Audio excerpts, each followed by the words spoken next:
জগন্নাথ বিশ্ববিদ্যালয়ে ছাত্র সংসদ মানে জকসু নির্বাচন এর রেজাল্ট নিয়ে এখন সারা দেশে রীতিমতো তোলপাড় চলছে। কিন্তু একটা ভার্সিটির ইলেকশন নিয়ে এত আলোচনা কেন, তাই না? আচ্ছা, চলেন এর পেছনের আসল কারণগুলো একটু খুঁজে দেখি। তো একদম লেটেস্ট রেজাল্টটা যদি দেখি, ভিপি পদের লড়াইটা কিন্তু চলছে একেবারে হাড্ডাহাড্ডি। ছাত্র শিবিরের রিয়াজুল ইসলাম পেয়েছেন ৩,০৫১ ভোট, আর তার ঠিক পেছনেই মাত্র ১৫৯ ভোটের ব্যবধানে আছেন ছাত্র দলের AKM রাকিব। বোঝাই যাচ্ছে এই অল্প ভোটের ব্যবধানটাই পুরো ইলেকশনকে কি পরিমাণ জমিয়ে তুলেছে। আর ভোটের এই যে সামান্য ব্যবধান, ঠিক এই কারণেই কিন্তু জকসু নির্বাচনটা এখন আর শুধু একটা ভার্সিটির নির্বাচন নেই, এটা হয়ে গেছে দেশের পুরো ক্যাম্পাস পলিটিক্সের জন্য একটা বড় টেস্ট কেস। এখন প্রশ্ন আসতেই পারে, একটা বিশ্ববিদ্যালয় নির্বাচন নিয়ে কেন জাতীয় পর্যায়ে এত মাতামাতি হচ্ছে? আসলে এর উত্তরটা লুকিয়ে আছে দেশের আরও 4টা বড় বিশ্ববিদ্যালয়ের রিসেন্ট ইলেকশনের ফলাফলের মধ্যে।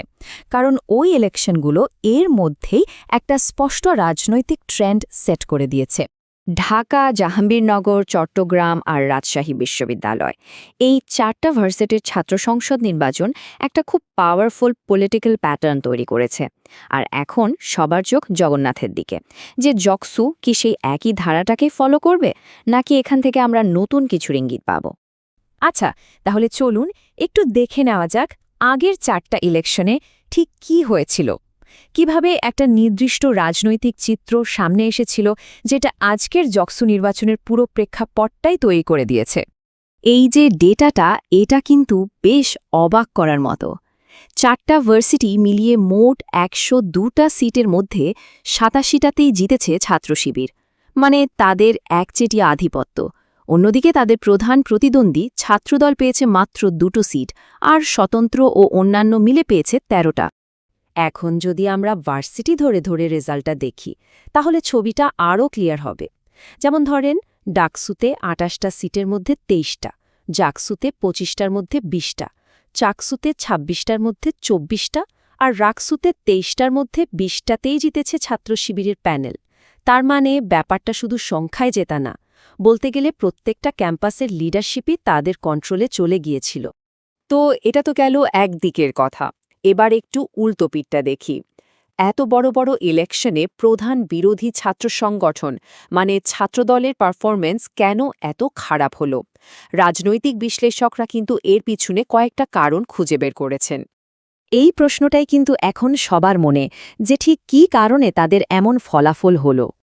যারা রাজনীতি বিশ্লেষণ করেন তারা বলছেন এর পেছনে মূলত 3টা কারণ আছে। 1, তাদের অর্গানাইজেশনাল স্ট্রাকচারটা বেশ দুর্বল ছিল। 2, নিজেদের প্যানেলের মধ্যেই একতার অভাব ছিল। আর 3 নম্বর কারণটা হলো তারা সাধারণ স্টুডেন্টদের বিশ্বাসটা অর্জন করতে পারেনি। এই সংখ্যাটা দেখলেই বোঝা যায় ছাত্রদলের অবস্থাটা কতটা চ্যালেঞ্জিং।